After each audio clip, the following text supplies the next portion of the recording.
Мен Ақтөбе қаласы Смарт білім мектеп гимназиясының физика пәні мұғалімі Қуанова Айгүл Күмпейісқызы. Сіздерге 6 сыныптарда өткізіп жатқан биофизика таңдаулы курстың бағдарламасы туралы айтқым келеді. Жалпы бұл физика пәні бойынша биофизика таңдаулы курсы физика және биология пәндерін толығырақ меңгеріп, тақырыптарды оқушыларды одан әрі ашып, есептер шығаруына көмектеседі. Бұл бағдарламада оқушылар қиындық келтіретін тапсырмалар, қызықты физикалық тәжірибелер, қолдан құралдар құрастыру, табиғат құбылыстарды бақылау, физиктердің өмірі мен қызметі, таным туралы танымдық қабілеттерін, көзқарастарын дамытуға мүмкіндік береді.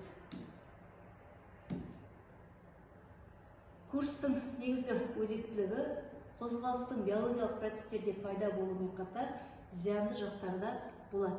Міне осындай физика тұрғысынан және биология тұрғысынан жаратылыстану пәні бойынша оны тереңдете отырып, оқушыларға негізгі мағлұматтар беріледі.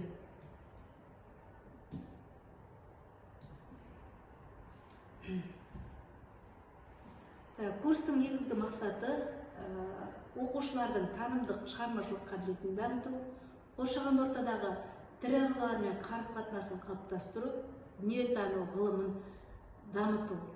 Бүгінгі жедел қарқынмен дамып отырған технологиялық қоғамда бағдар алу білігін қалыптастыру, биологиялық жүйеге әсер ететін жалпы механизм заңдылықтарын, фотобиологиялық реакцияларда фотофизикалық жүйеге әсер ететін ғылыми тұрғыдан қарастыру.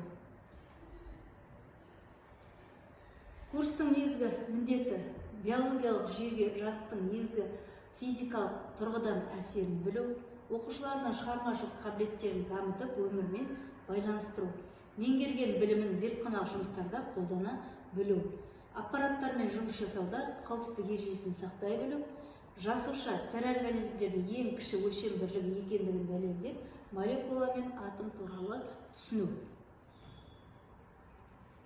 Бұл курстың практикалық маңыздығы оқушылардың тақырыпты жетік меңгеріп, есеп шығару, практикалық іс дағдыларын қалыптастыруына, ізденімпаздық жүйелі түрде жұмыс жасауына мүмкіндік береді.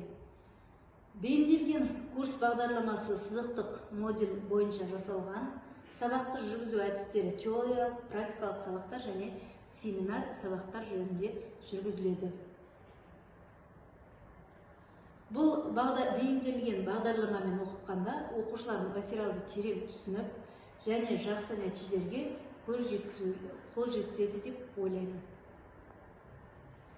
Тыңдарыңызға рахмет.